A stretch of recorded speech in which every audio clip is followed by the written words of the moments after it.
Hello students, welcome back to our channel. আজকে তোমাদের যে টপিকটা নিয়ে আলোচনা হবে সেটা হচ্ছে এসএসসি ফিলোসফির সাইকোলজির পোর্শনের মেমোরি থেকে। তোমরা আশা করি যেটা দেখতেই পাচ্ছ যে মেমোরি বলে আমাদের যে টপিকটা আছে, মেমোরি মানে স্মৃতি থেকে যেটা পড়তে হয় আমাদের, সেটা হচ্ছে কি কি পড়তে হয়, যে ফ্যাক্টরস অফ মেমোরি, তারপরে marks of good memory, law of association, causes of forgetfulness, এগুলো তো সিলেবাসে আছে, এগুলো পড়তেই হবে। এছাড়াও যেগুলো দেখতে হবে সেগুলো সম্পর্কে আমরা আলোচনা করার চেষ্টা করব আজকের ক্লাসে। তো চলো, প্রথমত দেখো, সাধারণ অর্থে মনোবিদরা কি বলছেন স্মৃতি বলতে, সেগুলো তো আমরা পড়বই, কারণ এগুলো থেকে তোমাদের লাইন তুলে প্রশ্ন দিয়ে দেবে যে এই সংজ্ঞাটা কে বলছেন বা অমুক সংজ্ঞা কে বলছেন। তো সাধারণ অর্থে যদি স্মৃতি বলতে আমরা কি বুঝি না, স্মৃতি কথাটা সাধারণ অর্থে বুঝলে আমরা বুঝি যে মনে করা কোনো ঘটনা বা কোনো তথ্য বা কোনো নাম বা কাউকে মনে করা, তো যেটাই বলো না কেন, সাধারণ অর্থে আমরা স্মৃতি বলতে এটাই বুঝি। কিন্তু মনোবিদ্যার ভাষায় যদি আমরা বলি, তাহলে কিন্তু মনোবিদ্যার ভাষায় স্মৃতি হলো সেটাই, যেটা হচ্ছে না কিছু প্রক্রিয়ার সমষ্টি, যেগুলোকে বিভিন্ন মনোবিদরা বিভিন্নভাবে বলছেন। এবং আধুনিক ধারণা অনুযায়ী স্মৃতি হচ্ছে একটা মেন্টাল প্রসেস বা মানসিক প্রক্রিয়া। ঠিক আছে? তাহলে তোমরা যদি দেখো যে বিভিন্ন মনোবিদ কিন্তু বিভিন্নভাবে স্মৃতির ব্যাখ্যা দিয়েছেন। যেরকম উডওয়ার্থ কি বলছেন, উডওয়ার্থ বলছেন যে শিখন হচ্ছে ওই রিকল, রিটেনশন, লার্নিং, এই প্রক্রিয়াগুলোর একটা সমষ্টি। সেরকমভাবে স্ক্রিনে দেখতে পাচ্ছ, যেটা তোমাদের এখানে পিপিটিতে যে সংজ্ঞাটা দেওয়া আছে, দেখো যে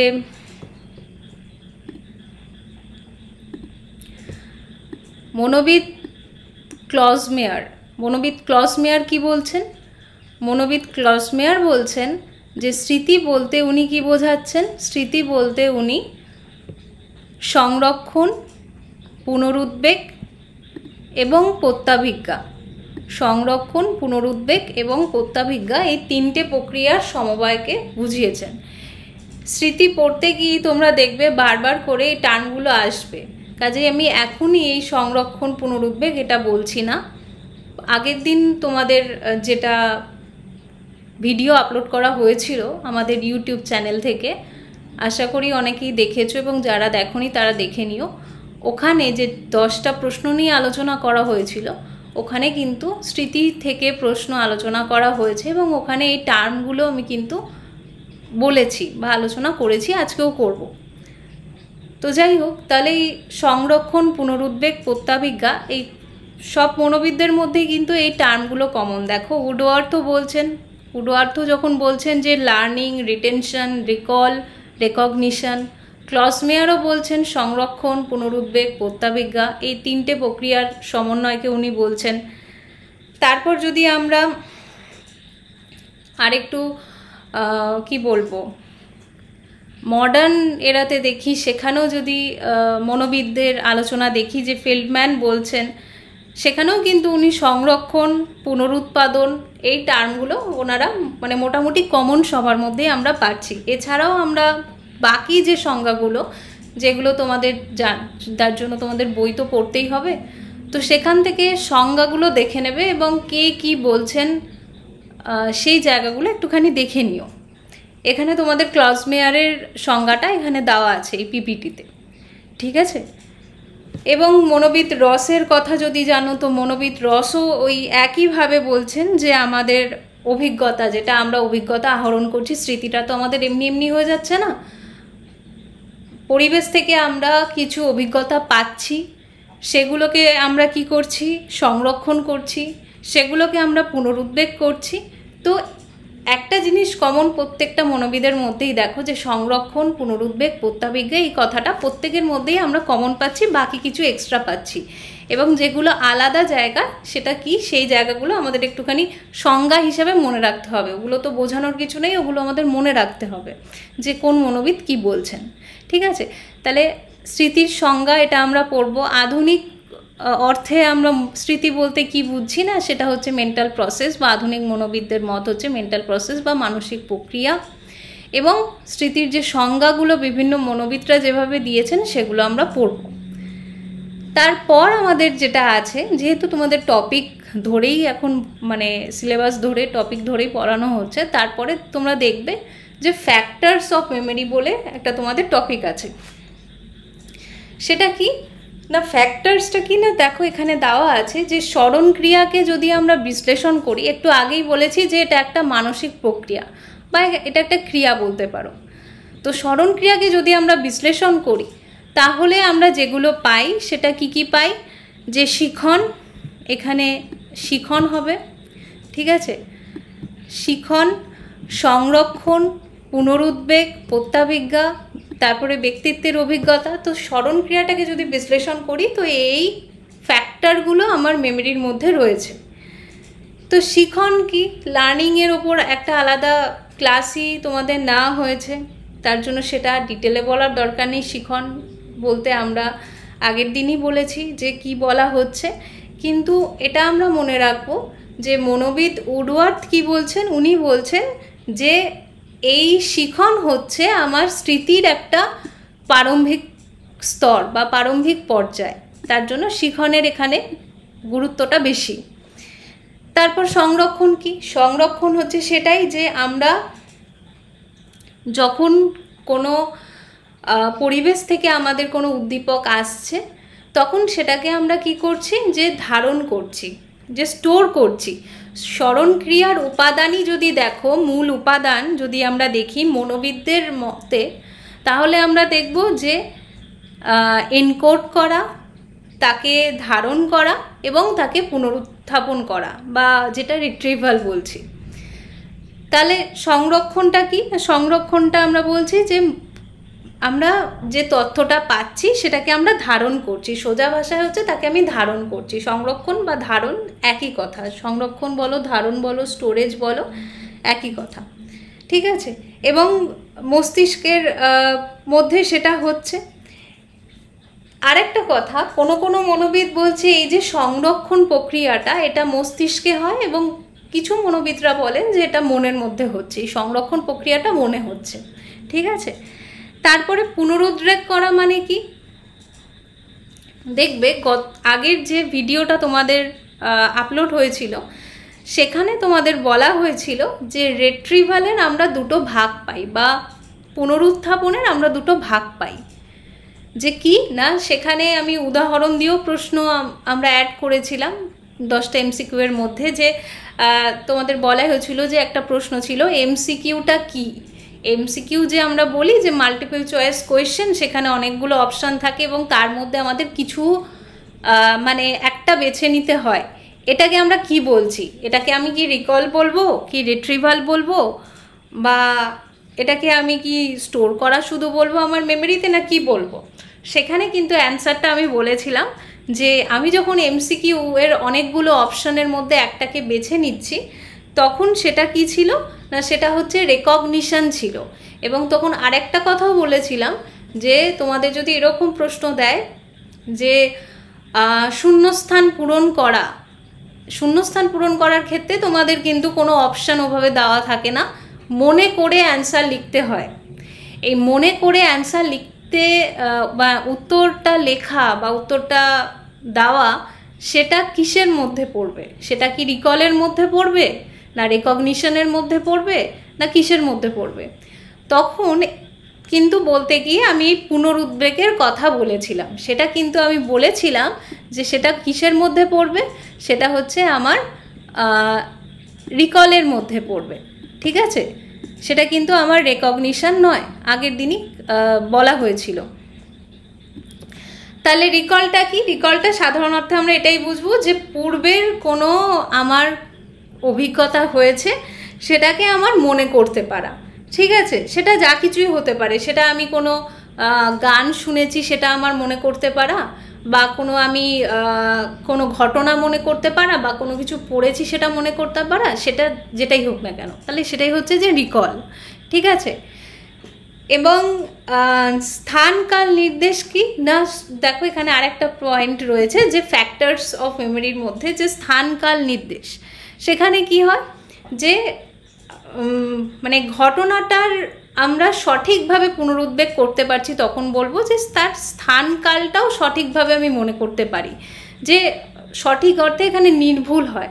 আমরা বলি যে যখন এর পরেই আসবে দেখবে যে বিস্মৃতির কারণ, যে কজেস অফ ফরগেটফুলনেস। তো সেটা কেন হয়? যদি আমি সঠিকভাবে আমার ঘটনাগুলোকে, মানে যেগুলো আমি বাইরে থেকে পাচ্ছি উদ্দীপকের দ্বারা, আমার অভিজ্ঞতায় আমার আসছে, সেগুলোকে আমি সঠিকভাবে যদি স্টোর করতে না পারি, সঠিকভাবে আমার পুনরুদ্বেগ হচ্ছে না, এবং অনেক কারণে বিস্মৃতি হয়, কিন্তু মেন কারণগুলো এগুলোই পাবে। কাজে এই দুটো জায়গা কিন্তু রিলেটেড। যখন তোমরা ফ্যাক্টরস অফ মেমোরি পড়বে, কোন কোন ফ্যাক্টরগুলো আমার স্মরণক্রিয়াকে আমি বিশ্লেষণ করে পাচ্ছি, বা স্মরণক্রিয়ার উপাদান কোনগুলো যদি বলো, তাহলে সেগুলো যদি ভালোভাবে মনে থাকে, তাহলে কিন্তু স্মৃতির অপর যে জায়গা, সেটাই হচ্ছে বিস্মৃতি। তো স্মৃতিটা যদি আমার ঠিকঠাকভাবে হয় এই জিনিসগুলো, তাহলে কিন্তু বিস্মৃতিটা হয় না, এবং এই জিনিসগুলো যদি ঠিকঠাকভাবে না হয় তাহলে কিন্তু বিস্মৃতি হয়, ঠিক আছে? তাহলে ফ্যাক্টরস অফ মেমোরি থেকে আশা করি খুব একটা প্রশ্ন এইভাবে আসে না, কিন্তু কি আমাদের উপাদান বা আমি স্মরণক্রিয়াকে বিশ্লেষণ করলে কি পাচ্ছি, সেই নামগুলো মনে রাখার দরকার। এবং এই ভাগগুলো তোমরা আবার পরে আমি আসবো, পরে তখন বলবো। এর পরের যে টপিক আছে সেটা দেখো, পরের টপিকটাই তোমাদের দেওয়া আছে যে হ্যাঁ দেওয়া আছে, দেখো যে মার্কস অফ গুড মেমোরি, ঠিক আছে? এই মার্কস অফ গুড মেমোরিটা মানে কি? মানে দেখো যে এখানে বলতে চাইছে যে স্মৃতির প্রখরতাটা কি না, আমি মানে আমার স্মরণক্রিয়াটা কত তাড়াতাড়ি হচ্ছে, আমি কতক্ষণ সময় ধরে তাকে মনে রাখতে পারছি বা মনে করতে পারছি, আমার প্রয়োজনে তাকে পুনরুদ্বেগ করতে পারছি, তো সেটা হচ্ছে আমার। তাহলে আমি তাকে বলতে পারি, মানে এই কাজগুলো যদি হয় কারুর, তাহলে আমি তাকে বলতে পারি যে হ্যাঁ, তার স্মৃতিটা প্রখর। তাহলে এখানে কিছু আমার মানে কি বলবো, যে গুড মেমোরির আমার কিছু বৈশিষ্ট্য বলতে পারো বা লক্ষণ বলতে পারো কি না, দেখবে অনেকের কি হয় না, খুব সহজে এবং খুব তাড়াতাড়ি কিছু শিখে যায়, ঠিক আছে? খুব অল্প, মানে সহজে বলতে খুব অল্প প্রচেষ্টায়, ধরো অনেককে দেখবে যে তোমরা যখন অবশ্যই এর জন্য বুদ্ধি বা এগুলোও একটা ফ্যাক্টর হিসেবে কাজ করে, যে তোমরা যখন বুদ্ধি তোমাদের আছেও, এসএসসি সাইকোলজিতে বুদ্ধি আছেও, সেখানে দেখবে যে আমরা যখন বুদ্ধির যে বিভিন্ন যে মনোবিদদের মতবাদগুলো পড়বো, যে স্পিয়ারম্যানের যে মতবাদগুলো পড়বো, সেখানেও দেখবে যে আমার অঙ্ক করার যে এবিলিটি সবার মধ্যে কিন্তু সমান হয় না, ওটা কিন্তু একটা বিশেষ ধরনের বুদ্ধি লাগে। সেমভাবে আমি যখন এখানে বলতে পারি যে কেউ ধরো কোনো স্টুডেন্টকে তুমি দেখবে কোনো একটা প্রবলেম বা অঙ্ক তুমি খুব তাড়াতাড়ি সে শিখে যাচ্ছে, আবার একজনকে দেখবে ওই একই জিনিস তুমি একইভাবে করাচ্ছ, কিন্তু সে তার শিখতে অনেকটা বেশি টাইম লাগছে বা শিখতে পারছে না, সময় লাগছে। কাজেই অনেক ব্যক্তি বা অনেক স্টুডেন্টের কি হয়, খুব তাড়াতাড়ি এবং খুব সহজে সে শিখে যেতে পারে, ঠিক আছে? এবং এখানে অনেকগুলো ফ্যাক্টর কাজ করে, যদি এমনি হয় না, যে তার মনোযোগ থাকতে হবে, তার আগ্রহ থাকতে হবে। কোনো একটা বাচ্চাকে তার হয়তো দেখা যাচ্ছে যে তার আর্টসের যে সাবজেক্টগুলো রয়েছে সেগুলো ধরো পড়তে খুব ভালো লাগে, সেগুলো সে পড়তে ভালো লাগে ইন দ্য সেন্স কি তাড়াতাড়ি পড়ে ফেলছে, তাড়াতাড়ি তার মাথায় সেই স্মৃতি বা সেই তথ্যগুলো স্টোর হয়ে যাচ্ছে। আবার কাউকে দেখবে যে ওগুলো টোটালি পড়তে ভালো লাগে না, ম্যাথের কোনো প্রবলেম শেখাচ্ছ বা পড়াচ্ছ সে তাড়াতাড়ি করে ফেলছে। তাহলে এখানে কিন্তু মানে স্মৃতির ক্ষেত্রে আমরা এইটুকু বুঝবো যে আগ্রহ বলো, আমাদের অ্যাটেনশন, আমাদের মনোযোগ, আমাদের আগ্রহ, এগুলোও কিন্তু তাহলে গুড মেমরির জন্য দরকার হয়, বা সহজে বা দ্রুত শিক্ষার ক্ষেত্রে আমাদের আগ্রহ, মনোযোগ এগুলো কিন্তু দরকার হচ্ছে। তারপরে যদি দেখো যে দীর্ঘ সময়ব্যাপী বিষয়টাকে ধারণ করা এবং বিষয়বস্তু যথাযথ পুনরুদ্বেগ করা, মানে তিনটে বিষয় যদি আমরা একত্রে দেখি, যে প্রথমত দ্রুত এবং সহজে শিক্ষা তার দরকার, তারপরে সেটাকে ধারণ করতে পারা, বিষয়টাকে দীর্ঘ সময় ধরে তাকে ধারণ করা এবং যথাযথভাবে পুনরুদ্বেগ করা। মানে কোনো একজন ছাত্রকে তুমি ধরো ম্যাথ শেখাচ্ছ বা লজিক শেখাচ্ছ, তাহলে সে শুধুমাত্র তাড়াতাড়ি শিখে যাচ্ছে বা সহজে শিখে যাচ্ছে এমনটা করলেই হবে না। এমনটা করলেই তাকে আমি শুধু বলতে পারি না যে তার স্মৃতি ভালো বা সে গুড মেমোরির অধিকারী। সে কতদিন সময়ব্যাপী বিষয়টাকে তার স্মৃতিতে ধারণ করতে পারছে, এবং শুধু ধারণ করাই নয়, তার যখন দরকার হচ্ছে, সে ধরো তুমি একটা জিনিস তাকে শেখালে, তার 2-4 দিন পর সে জিনিসটা করতে পারছে, কিন্তু পরীক্ষার সময় গিয়ে দেখা যাচ্ছে সে আলটিমেট জিনিসটা করে আসতে পারছে না। তার মানে তার যথাযথভাবে বিষয়টাকে সময় মতো সে পুনরুদ্বেগ করতে পারছে না। ঠিক আছে, তাহলে যদি না পারে তাহলে তাকে কিন্তু আমি ভালো স্মৃতির অধিকারী বলতে পারি না। তাহলে মার্কস অফ গুড মেমোরির মধ্যে আমরা দেখলাম যে সহজে এবং দ্রুত শিক্ষা, তারপরে হচ্ছে যে তাকে বিষয়টাকে দীর্ঘ সময়ব্যাপী তার স্মৃতিতে ধরে রাখা বা ধারণ করা, এবং তাকে যথাযথভাবে পুনরুদ্বেগ করা। তারপরের টপিক যদি আমরা দেখবে যে ল অফ অ্যাসোসিয়েশন বলে তোমাদের একটা টপিক আছে। এই ল অফ অ্যাসোসিয়েশনটা কি না, দেখো ল অফ অ্যাসোসিয়েশনের আমাদের 3টে জিনিস মনে রাখতে হয় বা 3টে সূত্রের কথা আমাদের মনে রাখতে হয়। সেটা কি না, সাদৃশ্যের সূত্র, সান্নিধ্যের সূত্র এবং বৈসাদৃশ্যের সূত্র। সংজ্ঞা বা এগুলো তোমরা যে যাই আছে না কেন, সংজ্ঞাগুলো তো তোমরা বই থেকে পড়বে। সংজ্ঞা আশা করি আমার ধরে ধরে বলার কিছু নেই, কিন্তু ল অফ অ্যাসোসিয়েশন বা অনুষঙ্গের যে সূত্র বলতে আমরা এটাই বুঝি যে আমরা আগেও বললাম যে আমরা কোনো কিছু যখন উদ্দীপকের দ্বারা আমার যখন আসছে, আমার সেন্সারি রেজিস্টারে আসছে, বা বাইরের কোনো উদ্দীপক থেকে আমি যখন কোনো তথ্য আমার অভিজ্ঞতার মাধ্যমে পাচ্ছি, সেইগুলোকে সম্বন্ধযুক্ত করে শৃঙ্খলাবদ্ধ করাই হচ্ছে অনুষঙ্গের নিয়ম বা অনুষঙ্গের সূত্র। সেগুলো আমরা কি তিনটে যে সূত্র আছে সেগুলো আমরা মনে রাখবো, এবং সেগুলো কি বলছে সেটা আমরা দেখবো, এটাই মেন কথা।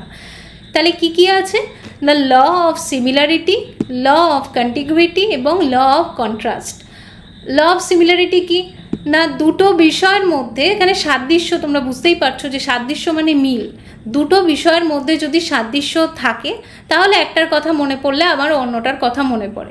যেরকম দেখবে যে যমজ ভাই বোন দুজনকে একই রকম দেখতে, বা অনেকের মায়ের মতো তার মেয়েকে দেখতে হয়, বা বাবার মতো ছেলেকে দেখতে হয়, তো পিতার কথা মনে পড়লে পুত্রের কথা মনে পড়ে, বা একজন যমজ বোনের কথা মনে পড়লে আরেকজন যমজ বোনের কথা মনে পড়ে, বা এখানে অনেক উদাহরণ হতে পারে।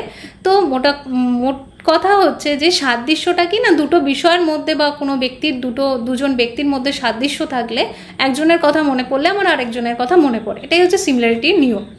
তারপরে ল অফ কন্টিগুইটিটা কি, সাদৃশ্যের সূত্রটা যেরকম বস্তু বা তোমার ব্যক্তি, সান্নিধ্যটা হচ্ছে ঘটনা। দুটো ঘটনার মধ্যে আমার ধরো দুটো ঘটনা আমার একসাথে ঘটেছে, ঠিক আছে, তাহলে একটা ঘটনার কথা মনে পড়লে আমার আরেকটা ঘটনার কথা মনে পড়ে, এর সঙ্গে আমার সময় বা স্থান। যেরকম আমরা যদি সাধারণভাবে নিজেদের ধরো বাস্তব উদাহরণে দেখতে পাই, যেরকম আমার মনে পড়ে যে আমার পরীক্ষায় উত্তীর্ণ হওয়া, কোনো একটা কম্পিটিটিভ এক্সামে আমার ক্লিয়ার করা, এবং তার সঙ্গে আমার দাদুর মৃত্যু, এই দুটো ঘটনার মধ্যে আমার কিন্তু সান্নিধ্যের সূত্র রয়েছে। ঠিক আছে, দুটো ঘটনা আমার একসাথে ঘটেছে, পরপর ঘটেছে, তার জন্য একটা ঘটনা আমার যদি মনে পড়ে যে আমার এই কম্পিটিটিভ এক্সামটায় আমি কোয়ালিফাই করেছিলাম, তখনই আমার এটা মনে পড়ে ওই টাইমে আমার দাদুর মৃত্যু হয়েছিল। তাহলে স্থান এবং কাল সান্নিধ্যের সূত্রের ক্ষেত্রে কিন্তু খুব ইম্পর্ট্যান্ট একটা জায়গা। আরেকটা যে সূত্র আছে ঠিক প্রথম সূত্রের বিপরীত, যে বৈসাদৃশ্য, যে দুটো বস্তু বা দুটো ঘটনা বা দুটো বিষয়ের মধ্যে যদি আমার অমিল থাকে তাহলে আরেকটার কথা মনে পড়লে আরেকটার কথা মনে পড়ে। যেরকম দেখবে অনেক ভাই বোন হয়, তারা কেউ ধরো খুব লম্বা হয়, তাদের মধ্যে কেউ আবার হাইটে শর্ট হয়, বা কেউ ধরো খুব ফর্সা, কেউ ধরো কালো, মানে সাপোজ মানে জাস্ট উদাহরণ হিসাবে নাও, অন্যভাবে নিও না। তো এটা আমার কি না, এটা বৈসাদৃশ্য, যে একজনের কথা মনে পড়লে আর আরেকজনের কথা মনে পড়ে। এরও অনেক উদাহরণ হয়, আমি শুধু বোঝানোর জন্য এই উদাহরণগুলো নিলাম, ঠিক আছে? তাহলে অনুষঙ্গের যে নিয়মগুলো সেগুলো আমরা মনে রাখবো। মনোবিদরা বলছেন যে law of similarity, contiguity, contrast, মানে সাদৃশ্যের সূত্র, সান্নিধ্যের সূত্র এবং বৈসাদৃশ্যের সূত্র, এই তিনটে সূত্র কী কী এগুলো উদাহরণ দিয়ে আমরা বোঝানোর চেষ্টা করলাম। এবং তার সঙ্গে এক্সট্রা তোমাদের যেটা মনে করার জন্য এখানে দেওয়া হয়েছে, দেখো অ্যাড করা আছে, যে স্পেন্সার, স্টিফেন প্রমুখ মনোবিদরা বলছেন যে সাদৃশ্যের সূত্রটাকে তারা একমাত্র মৌলিক সূত্র বলছেন, গুরুত্ব দিচ্ছেন। সেমভাবে হ্যামিল্টন বলে একজন ছিলেন, এই হ্যামিল্টন কিন্তু এই তিনটে সূত্রকে উনি আলাদা না করে উনি একটা সূত্রের মধ্যে অন্তর্ভুক্ত করছেন, কি না পুনঃসামগ্রীকরণ সূত্র উনি বলছেন। তিনটে সূত্রকে বলছেন কিন্তু একটা সূত্রের মধ্যে অন্তর্ভুক্ত করছেন।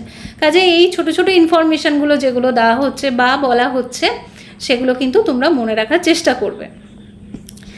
তারপর দেখো কজেস অফ ফরগেটফুলনেস। আশা করে বুঝতে পারছো যে ফরগেটফুলনেস মানে হচ্ছে বিস্মৃতি। আমরা স্মৃতি পড়েছি, তার বিস্মৃতি। একটু আগেই তোমাদের যখন স্মৃতি বলেছি এবং স্মৃতির যে ফ্যাক্টরস অফ মেমোরি বলেছি, তখন বলতে গিয়ে অনেকগুলো কথা বলেছি, যে পুনরুদ্বেগ করা বা তোমার সংরক্ষণ করা, এই টার্মগুলো বলেছি। এবং এটা বলতে গিয়েই বলেছিলাম যে এগুলো যখন পড়বে তখনই যদি পড়ে রাখো তাহলে বিস্মৃতি টার্মটা কিন্তু, বিস্মৃতির যে কারণ যেটা তোমাদের সিলেবাসে দেওয়া আছে, পড়তে বলা হয়েছে, সেটা কিন্তু ক্লিয়ার হয়ে যাবে। কারণ দেখো, এবং আরেকটা ছোট করে কথা বলে রাখা দরকার, যখন আগের দিনের লেকচারে তোমাদের দেখবে যে 10টা MCQ, সেখানেও কিন্তু স্মৃতি থেকে কিছু প্রশ্ন ছিল এবং সেখানে কিছু টার্ম তোমাদের আমি বলেছিলাম। যেরকম কি বলেছিলাম, যে সেন্সারি রেজিস্টার, STM এবং LTM, ঠিক আছে? তো এই একটা মিনিট, আমি জাস্ট এটা একটু লিখে নিই। STM যারা দেখেছিলে তারা আশা করি জানবে, এবং যারা দেখোনি মনে করছো দেখার দরকার আছে, তাহলে আগের ভিডিওটা দেখে নিও, তোমাদেরই উপকার হবে। তো পরিবেশ থেকে আমার কাছে যখন আমার কোনো তথ্য আসে তখন কিন্তু সেটা সেন্সারি রেজিস্টারে আসছে, এবং সেন্সারি রেজিস্টার থেকে আমার সমস্ত তথ্য কিন্তু লং টার্ম মেমোরিতে বা দীর্ঘস্থায়ী স্মৃতিতে যায় না। ম্যাক্সিমামটা আমাদের বিস্মৃতি হয়ে যায়, এবং কিছু যেগুলো আমাদের সেন্সারি রেজিস্টারের থেকে STM-এ যাচ্ছে, যেটা আমাদের ক্ষণস্থায়ী মেমোরি এবং যেটাকে আমি বলেছিলাম ওয়ার্কিং মেমোরি, বা এখান থেকে আমাদের কাজ মানে প্রবলেম সলভিং বলো, দৈনন্দিন জীবনের যে কাজকর্ম সেগুলো আমরা করে থাকি, কোথা থেকে না এই STM থেকে বা শর্ট টার্ম মেমোরি থেকে বা ক্ষণস্থায়ী স্মৃতি থেকে, বা কার্যকরী স্মৃতি বলো বা ওয়ার্কিং মেমোরি বলো, যাই বলো না কেন। এরপরে যেগুলো আমার লং টার্ম মেমোরিতে যায় সেগুলো কিন্তু দীর্ঘস্থায়ী হয়, এবং তার মানে বিস্তৃতি বা ব্যাপকতা সময়ের দিক থেকে যদি আমরা দেখি সেগুলো অনেকটা বেশি হয়। তাহলে কি হচ্ছে, এই যে সেন্সারি রেজিস্টারে যে তথ্যগুলো এলো সেগুলো তো সবটাই আমার STM-এ যাচ্ছে না, তাহলে সেগুলোর কি হচ্ছে, সেগুলো বিস্মৃতি হয়ে যাচ্ছে। এই বিস্মৃতি কেন হচ্ছে? বিস্মৃতি এই কারণেই হচ্ছে যে স্মৃতির উপাদান আবার মনে করব আমরা, যে আমরা যদি দেখি যে তাকে যথাযথভাবে লিপিবদ্ধ করতে হবে, মানে তাকে স্টোর করতে হবে, সঠিকভাবে তাকে সংরক্ষণ করতে হবে এবং সঠিকভাবে তার পুনরুদ্বেগ করতে হবে। এই কাজগুলো যদি না হয় তাহলে এর জন্যই আমার বিস্মৃতি ঘটছে। দেখো এখানে দাওয়াই আছে যে লিপিবদ্ধকরণে ব্যর্থতা, সংরক্ষণে ব্যর্থতা, পুনরুদ্বেগের ক্ষেত্রে ব্যর্থতা, এই সমস্ত কারণের জন্য আমার বিস্মৃতি হচ্ছে, ঠিক আছে? এগুলো ছাড়া মনোবিদরা যেগুলোর কথা বলছেন সেগুলো আমাদের জানতে হবে, যে পর্যালোচনার অভাব, আমি আসছি এগুলোর কি সেগুলো আমি এক লাইন করে বলে দেবো। তার আগে নামগুলো শুধু দেখে নাও, যে পর্যালোচনার অভাব, তারপরে পশ্চাৎমুখী বাদ, আঘাতজনিত বিস্মরণ, অবদমন, পারিপার্শ্বিকের পরিবর্তন, আরও অনেক কারণ আছে যেগুলোর কারণে আমাদের বিস্মৃতি হয়। এই যে পর্যালোচনার অভাব, প্রথমটা যদি তোমরা দেখো তাহলে দেখতে পাবে কি, লার্নিংয়ের ক্লাস যারা করেছো বা লার্নিং পড়েছো, শিখন পড়েছো, তখন শিখন পড়তে গিয়ে যখন থর্নডাইকের মতবাদ, বিহেভিয়ারিস্টিক লার্নিং থিওরির মধ্যে যখন থর্নডাইকের মতবাদ তোমাদের পড়িয়েছিলাম, তখন বলেছিলাম যে থর্নডাইকের মুখ্য সূত্র বলেছিলাম শিখনের, যে ফললাভের সূত্র, অনুশীলনের সূত্র, প্রস্তুতির সূত্র, তার মধ্যে অনুশীলনের সূত্রটার সঙ্গে এই পর্যালোচনার যে ব্যাপারটা সেটার মিল আছে। যে অনুশীলনের সূত্রটা কী ছিল থর্নডাইকের সূত্রে, যে বারবার তাকে অনুশীলন করতে হবে, তবেই কিন্তু সেই উদ্দীপক এবং প্রতিক্রিয়ার মধ্যে যে সংযোগ স্থাপন, সে যে দৃঢ়তাটা সেটা কিন্তু থাকবে, না হলে নষ্ট হয়ে যাবে। সেমভাবে এখানে তুমি যখন কোনো কিছু পড়ছো বা নতুন কিছু শিখছো, সেটা কিন্তু তোমাকে বারবার অভ্যাস করতে হবে, প্র্যাকটিস করতে হবে। সেটা যদি না করো তাহলে কিন্তু তোমার বিস্মৃতি ঘটবে। তারপরে কি আছে দেখো, পশ্চাৎমুখী বাদ। এখানে দুটো কথা আমরা মনে রাখবো, একটা হচ্ছে পশ্চাৎমুখী বাদ, একটা হচ্ছে রেট্রোঅ্যাক্টিভ ইন্টারফিয়ারেন্স, আর একটা হচ্ছে প্রোঅ্যাক্টিভ ইন্টারফিয়ারেন্স। ঠিক আছে, একটা হচ্ছে আগে যখন কিছু বিষয় শিখেছো সেটা নতুন কোনো বিষয়কে শিখতে বাধা দিচ্ছে, আর একটা হচ্ছে নতুন কিছু বিষয় শিখছো সেটা আগের বিষয়কে শিখতে আগের বিষয়কে ভুলিয়ে দিচ্ছে। এখানে দুটো টার্মই আমাদের জন্য ইম্পর্টেন্ট। তো পশ্চাৎমুখীবাদ এবং অগ্রমুখীবাদ যাই বলো না কেন, যে একটা হচ্ছে যে ধরো নতুন করে তুমি কিছু শিখছো বা নতুন কিছু পড়ছো, যেরকম ধরো এই যে সাইকোলজিরই ধরো কোনো একটা টপিক নতুন তুমি পড়ছো, এটা পড়তে গিয়ে কি হচ্ছে যে আগের তুমি অনেক কিছু পড়েছো সেটা তুমি ভুলে যাচ্ছ, এটা হচ্ছে পশ্চাৎমুখীবাদ। আর যেটা বললাম যে আরেকটা যে প্রোঅ্যাক্টিভ ইন্টারফিয়ারেন্স, সেটা ঠিক এর উল্টোটা হয়। ঠিক আছে, একটা হচ্ছে পূর্ববর্তী বিষয় পরবর্তী বিষয়কে ভুলিয়ে দিচ্ছে, আর একটা হচ্ছে নতুন কিছু যেটা শিখছো সেটা আগের বিষয়কে ভুলিয়ে দেয়, বা আগের কিছু আমি ধরো যে শিখেছি সেটা আমি ভুলে যাই, বা মনে করতে বাধা দেয়, বা স্মৃতিতে সংরক্ষণ করতে বাধা দেয়, যাই বলো না কেন। তারপর এখান থেকে তোমাদের নামগুলোই মেনলি দেবে, এখান থেকে তোমাদের ধরে ধরে জিজ্ঞাসা করবে না, কিন্তু তাও জেনে রাখাটা দরকার যে আঘাতজনিত বিস্ফোরণ, এটা আমরা সবাই আশা করি বুঝতে পারছি যে মস্তিষ্কে আমাদের হয় না যে কোনো দুর্ঘটনার ফলে বা কোনো খেলতে গিয়ে বা কিছুভাবে পড়ে গিয়ে মাথায় আঘাত লেগে অনেক সময় আমাদের বিস্ফোরণ হয়, এগুলো মনোবিদরা বলছেন। তারপরে অবদমন, যারা ফ্রয়েড পড়েছো তারা আশা করি জানবে যে অবদমন টার্মটার সাথে তারা আশা করি পরিচিত হবে, যে আমরা ধরো আমাদের ধরো কোনো একটা ঘটনা, ধরো তার সঙ্গে আমার কিছু দুঃখজনক স্মৃতি রয়েছে, বা সেই বিষয়টাকে আমি মনে করতে চাই না, তাহলে সেটা কোথায় চলে গেছে না অবদমিত হয়ে গেছে, তখন তার ফলে ওই বিষয়টা আমার কিন্তু বিস্মৃতি হয়ে গেছে, সেটা একটা বিস্মৃতির কারণ। তারপরে দেখবে অনেক সময় হয় যে কোনো একটা পার্টিকুলার পরিবেশে তুমি নতুন কিছু শিখছো, যখন সেটা অন্য পরিবেশে যাচ্ছ বা চেঞ্জ হচ্ছে, তার পরিবেশের প্রভাবের ফলে কিন্তু তোমার বিস্মৃতি হচ্ছে, এগুলো মনোবিদরাই বলছেন। এরকম অনেক কারণ আছে, ইম্পর্টেন্ট যে কারণগুলো আশা করি তোমরা জেনেছো, যে এর আগেও বললাম যে লিপিবদ্ধকরণে ব্যর্থতা, আমাদের স্টোরেজের ব্যর্থতা, তারপরে হচ্ছে পুনরুদ্বেগের ব্যর্থতা, এগুলোর জন্য আমাদের বিস্মৃতি হয়। এছাড়াও যে কারণগুলোর কথা মনোবিদরা বলছেন সেগুলো আমি তোমাদের বললাম। এখানে দেখা একটা ছোট করে পয়েন্ট আমাদের জন্য দেওয়া আছে, যে মনোবিদ ওয়াটসন বলছেন যে আমাদের ভাষার অভাব থেকেও আমাদের বিস্মৃতি হচ্ছে, উনি এটা ওনার ধরো বিশেষতা বলতে পারো, যে উনি এটাকে বিশেষভাবে বলছেন বা হাইলাইট করছেন। ওকে, এরপর আমি বাকি এর আগে তাহলে যা যা টপিক বললাম, যে মেমোরি থেকে আমাদের যে মেমোরি কি, আধুনিক মনোবিদরা কীভাবে বলছেন, তারপর হচ্ছে মনোবিদ সাধারণ অর্থে মেমোরি থেকে আমাদের মনোবিদ্যায় যখন আমরা মেমোরিকে পড়বো, স্মৃতিটাকে পড়বো, তখন আমরা কোন টার্মগুলো মনে রাখবো, কোন কোন ফ্যাক্টর আমাদের মেমোরির ক্ষেত্রে গুরুত্বপূর্ণ বা স্মরণক্রিয়ার যে উপাদান সেগুলো আমরা মনে রাখবো। তারপরে হচ্ছে আমরা মার্কস অফ গুড মেমোরি, বা একজনকে আমরা কখন বলবো যে সে ভালো স্মৃতির অধিকারী, কখন বলবো না সে সহজে দ্রুত শিখতে পারবে, তারপরে হচ্ছে শুধু শিখতে পারছে এমনটা নয়, যে সঠিকভাবে সে মনে রাখতে পারছে এবং পুনরুদ্বেগ করতে পারছে এগুলো আমরা মনে রাখবো। এবং এর সঙ্গে তোমাদের এক্সট্রা করে যেটা বলার আছে, যে দেখবে আমি আগের দিন কোয়েশ্চেনের মধ্যেও তোমাদের বলেছি এবং কোয়েশ্চেন আলোচনা করেছি, যে টাইপস অফ মেমোরি।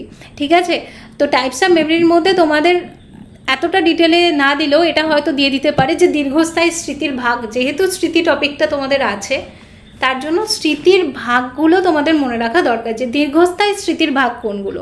আমরা তো এটা জেনেছি যে এসআর, এসটিএম, এলটিএম এগুলো আমি একটু আগেও বলেছি বা এর আগের দিনের ক্লাসেও বলেছি, যারা দেখোনি দেখে নিও, যে সেন্সারি রেজিস্টারে যে তথ্য আসছে সেটা আমার শর্ট টার্ম মেমোরিতে যাচ্ছে, তারপর কিছু আমার লং টার্ম মেমোরিতে যাচ্ছে, সবটাই কিন্তু আমার লং টার্ম মেমোরিতে চলে যায় না। এবং লং টার্ম মেমোরিতে যখন যাচ্ছে তখন যদি তোমরা ডিটেলে নাও পড়ো, অন্তত এটুকু মনে রেখো যে লং টার্ম মেমোরির মধ্যে ভাগগুলো কি কি আছে। যে এপিসোডিক মেমোরি মানে আমার পর্যায়ক্রমিক স্মৃতি, অর্থগত স্মৃতি, তারপরে প্রক্রিয়াগত স্মৃতি যেটা প্রসিডিউরাল মেমোরি,